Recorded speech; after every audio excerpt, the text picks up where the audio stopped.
これにつながらないコンテストには一切興味がなかったね。もう当初からの目標は IBB プロということで、アジアに勝てないようで世界選手権はまだまだだなと実力を思い知らされた。ビッグヒデポッドキャスト。Welcome to ビッグヒデポッドキャスト。今日のテーマはヒデ流目標達成法ということで、俺の経験を踏まえながら、どのように目標を達成してきたのかということを話したいと思います。でまず目標達成のためには一番大事なのは、その目標達成のために何をしなければいけないのかということを明確にしなければいけない。目標がありましたと。それに向かって頑張りますというのはいいんだけれども、例えばボディビルだったら、例えばプロになりたいという、プロカードを取ると。今だったらプロクオリファイがあると、この大会がね。プロクオリファイに出るためには、これ直接そのままプロクオリファイに出れるんだったらいいんだけど、それに頑張りますということでいいんだけれども、クオリファイしてからプロクオリファイに出ますと。要するに、予選を勝ち抜いて、ここは決勝というところは普通なので、その大会を何を出て、このプロクオリファイ、いつのプロクオリファイに出て優勝してプロになるのかという、この道順が分かってないと、要するに目的地は分かってても、地図がないといけないということなので、まずは目標を決めるんだけれども、今度はそれに対して逆算してどのように辿っていけばいいのかということが分かってなくちゃいけないので、スポーツとボディビルも含めて、スポーツってそれは比較的簡単だよね。この試合に対してこの試合、この試合、この試合、スケジュールがもうできてるので。だから例えばこの仕事でこの売り上げこれにしたいという場合、もっと多分、方法はいろいろあると思うんだけども、俺が今から話すボディビル、スポーツに関連しては、それは比較的明確になりやすいということで、まず俺はボディビル始めたとき、もう当初からの目標は IBB プロということで、まず調べたのはボディビルダーでコンテストで始めて、何をすればプロになれるのかと。で、現在のシステムだと IBB プロクオリファイヤーというのがあって、日本だと5月にある秀田山岸アイリスカイルジャパンクラシック、ね、私とアイリスのコンテスト。そして11月にあるオリンピアアマチュア東京大会。これが2つプロクオリファイヤーだよね。だからプロになりたい人はこの2つに出るということで、その前後のリージョナルショーといって予選に出て、プロクオリファイヤーで優勝すればプロと。比較的これ明確。当時はそういうのがなかったので、これはまず何をしたかというと、IBB の傘下である JBBF のルールブックを見て、プロ規定というのがあったわけ。で、それでここにプロになるには、3つの条件のうち2つをクリアすると、IBB 会長、たまり会長の推薦のもとプロカードを授与するというふうに書いてあった、しっかり。で、その3つの条件というのは何かというと、1つはミスター日本の優勝者。2つ目はミスターアジアの優勝者。3つ目が世界選手権ミスターユニバースの決勝進出者ということで、この3つの条件のうちの2つを達成すると、たまり会長の推薦のもとプロになれますということで、俺はもうこれだと。この3つを達成するためにこれからコンテストに出るということで、これ以降はね、無駄なコンテストだったら語弊があるけれども、これにつながらないコンテストには一切興味がなかったね。なので一番最初、社会人になってから、要するに本格的にプロカードを取ろうと動き始めた年は、まずは日本クラス別に優勝してアジアだと。これがミスター日本、もちろんミスター日本の優勝も第一条件に入ってるんだけれども、ミスター日本ってオーバーオールなわけじゃない。で、小沼さんとか矢野さんとかベテランがひしめいてるところなので、若い俺がまず入っていくには、体重別の日本クラス別の方がまず有利だろうと考えたわけ。なので、その日本クラス別に出るためには、その前の、一月前か二月前やった東京オープンというこれ、新人戦だったんだけれども、これに出なければ日本クラス別に出れない。これで優勝すると日本クラス別の出場権獲得ということだったので、まずそれに出て優勝。そして日本クラス別に出て、80キロ級で俺、おそらくというか、優勝したのは2位だったんだよね。1位は確か矢野さんだったかな。で、矢野さん当時ミスター日本で1位か2位だったからね。その人に次いで2位ということは、俺は、十分な出来だと思ったんだけれども。だけど、2位だったけれども、まあ、若かったということもあって、あと日本で一番勢いのある選手ということで、まあ、注目化されてたので、そのままアジアに連れていくと、ね、連盟が、まあ、一緒に連れてってくれたわけ。で、アジアで、まあ、初アジアは4位だったかな、80キロ級で。だからまあ、世界選手権が俺は念頭入れてたので、アジアって勝てないよ、じゃあ世界選手権はまだまだだなと実力を思い知らされた年だったんだけれども、まあ、その年を経て、今度は、ミスター日本。その年にミスター日本出たのかちょっと覚えてないけれども、その翌年ぐらいに俺はアメリカに、6ヶ月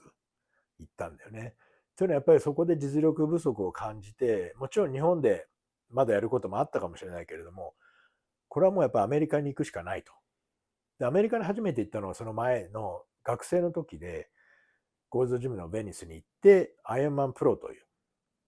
プロコンテストを観戦するというツアーが昔あって、それに参加したわけ。そこで俺はなんかその時は、あんまり、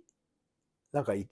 やる気というか、あんまり乗り気じゃなかったんだけれども、その時アルバイトしたジムのメンバーさんが絶対行けと言ったので、なんかこう人に押される前にちょっとじゃあ行ってみようかなというか、軽い気持ちで行ったんだけれども、これ本当行ってよかった。っていうのは、まあそれまで、当時はインターネットの時代じゃないので、BHS ビデオであるとか雑誌で見てる、まあもちろん見てるから、プロの選手がすごいっていうのはわかるんだけれども、やっぱりこう雑誌、2D で見るのとテレビ 2D だよね。これ 3D。実際のこう立体感のある本物を目の前にして、やっぱりゴールドジムベニス行ったアーロン・ベイカーがいたかな。あと何人か選手がいて、彼らを目の前にして、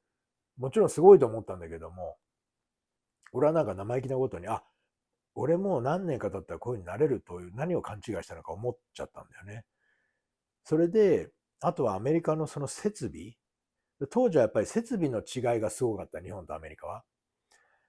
で、俺のトレーニングしてた中野ヘルスクラブは、比較的設備がアメリカの器具を揃えてたから、アイキャリアンとかね。特に足のマシンはすごい揃ってたね。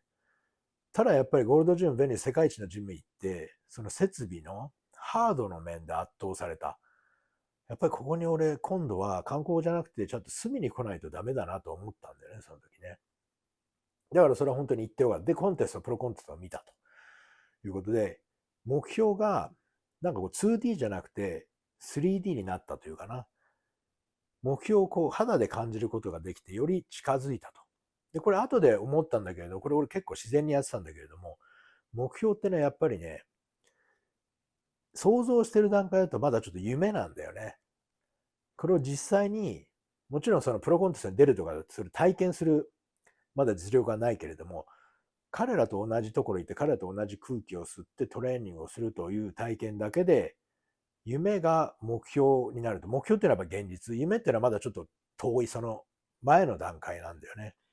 だからその時点で俺は目標になったと思うんだよね、プロというのは。で、その日本クラス別と最初は、アジア4位ということで、その次アメリカの行って、まあアメリカに行った時も今度は日本に帰ったら、まあその時は春から秋ぐらいまでトレーニングしたのね、アメリカね。で、帰ったらすぐミスター日本だと。で、ミスター日本でそのまま優勝するんだと。若いからまあ、そのまま意気込んで行ったんだけれども、ミスター日本はそのまま出れないわけ。やっぱり。考慮しなくちゃいけない。で、まあその前のジャパンオープンに出ると。で、ジャパンオープン行ったら今度また2位。だったら合同さんかな、優勝で。合同さんか田代さんだったと思うんだけども、に負けて2位だったんだけども、まあ次のミスター日本では3位ということで、今度はそのまま世界選手権。まあ、通常は世界選手権はミスター日本の上位3人とか4人が行くので、まあ、その年のミスター日本で3位に入って俺は世界選手権に行ったわけ。で、世界選手権、これアジアで4位だったので世界選手権どうかなと思ったけど、やっぱアメリカでの成果。でアメリカで何をしたかというと、まあその設備がものすごい整ってたっていうのももちろんあるんだけれども、やっぱりボディービル付けの生活をしたっていうのが大きかったと思うんだよね。で、今までは、俺はパーソナルトレーナーもすでにやってて、トレーナーをしながらトレーニングをしてて、まあそれでもジムにずっといたので、まあ今から考えると当時としてはすごい恵まれた環境にあったと思うんだけれども、やっぱりアメリカ行ってボディビルしかしてなかったと。これが大きくてまだ分かったので、ものすごい伸びたんだよね。で、世界選手権で今度は通常俺80キロ近くで、80キロ弱で出てたので、ただ、世界選手権だから75キロ以下まで落とそうということになって、落として、当時ミスター日本でいうのチャンピオンだった矢野さんと同じクラスに出たわけ。で、なんと決勝進出、初めて。で、その時は俺は怖いもの知らずだったので、もう、とにかく、失うものは何もないという気持ちで、減量も、サウナで相当落としたね。だから、あんなにサウナが苦しかったのは、その後はないな。体重出すこもいく。3キロくらい落としたかな。減量の直前に。なので、俺は3キロくらいすぐ落ちるだろうと思って、ちょっと体重オーバーでいったら、もうやっぱりギリギリだったのでなかなか落ちなくて、もう四苦八苦しながら落として、で、その後も、とにかく死ぬほど食べるんだと、ゴードさんに言われて、ゴーさんもやっぱり体重きつかったので、で、二人でもう死ぬほど食べて、もう腹がはち切れるんじゃないかなという思い出があるんだけども、次の日はもうドンピシャのコンディションで、決勝進出だと。で、これで一つ目標達成。で、それが2000年。で、翌年にミスターアジア優勝したわけ。なので、これで2つ達成ということで、これで、田丸会長のところ行って、プロにしてくださいと。で、これが俺のプロ転向の、だから当時は、その、プロクオリファイヤーで優勝して一発プロというのじゃなかったので、もっとなんかこう、ネゴシエーションが。で、俺ラッキーだったのは、田丸会長がやっぱり同じ大学だったので、よく話してたので、だから俺の気持ちもすぐ分かってくれて、なので、理事会にも、理事会でちょっと挨拶しろと言われて、理事会に行ったらみんな、大反対というか、もう通用するはずがないと、もう一生、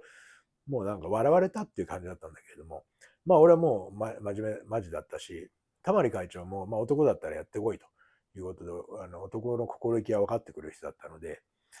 なので、話はちょっと、それるんだけれども、その後俺がトラブルに巻き込まれたというかトラブルがあって、日本に帰ってこなくちゃいけないと。このことはまた話すけれども、その時も、やっぱりアメリカに戻るために、ビザを取らなくちゃいけない。なので、会長のやっぱりサインが必要だったわけね。だから会長にもやっぱり、いろいろトラブルになって申し訳ありませんというふうに謝ってたし、ただもう一回サインしてくれって言われたらなんか怒りそうだなと思ったんだけど、じゃあ、お前もう一回行ってこいと。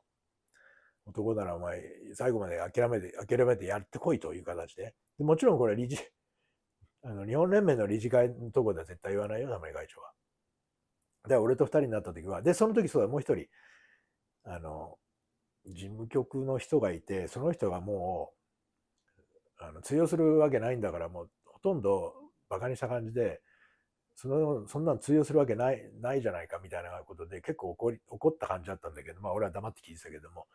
そしたら田村会長がその人に対して一括してたね、もう黙ってるお前は、つって。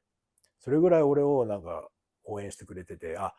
頑張んなくちゃいけないなと思って、そういう出会いもあったのは俺にとってはプラスになったけれども、そんな形でプロになって、プロになった後も、俺は結構アップダウンがあった。で、その後、そのトラブルの後ずっとね、こんなことにというか、幸いにも、それほどのダウンはなかったけれどもね。なので、田丸会長には本当にお世話になった。ということで、少し話が逸れたけれども、目標を達成する場合、これを聞いてる人、見てる人は、フィットネスに携わってる人か、コンテストに出てる人か、コンテストやりたい人、トレーニングに興味がある人だと思うので、ボディビルに関して言えば、すごい分かりやすい今、コンテストのその仕組みが明確になっているので、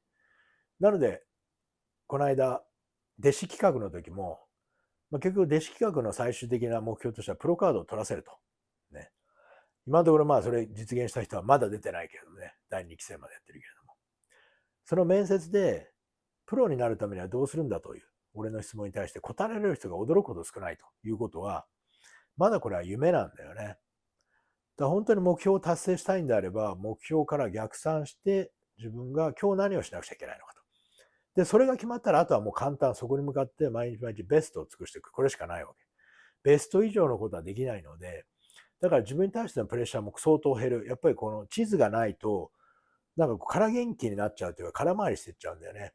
逆に焦りが出てきちゃうけれども、もう A 地点から B 地点まで行くのにこういうふうに辿ってきますっていうのが分かってれば、それに対して最短で努力できるので、やっぱり自分のエネルギーも、節約できる。ね、これが俺の目標達成法。で、俺の今の目標は、まあ、ボディビルはもちろん、まだコンテスト現役で出てる。ね、マスターズオリンピアもう2週間切ってるけれども、もちろんこれはもう一つ目標なんだけれども、俺の本当のって言ったら変だけれども、メインの目標は、やっぱりビジネスの方にあって、まあ、まだここで発表できないけれども、今、ここの新たな目標、今、設定されてます。で、それに対して、この道順を今決めているところで、これは近々発表したいと思いますので、またこのポッドキャストで会いましょう。それでは。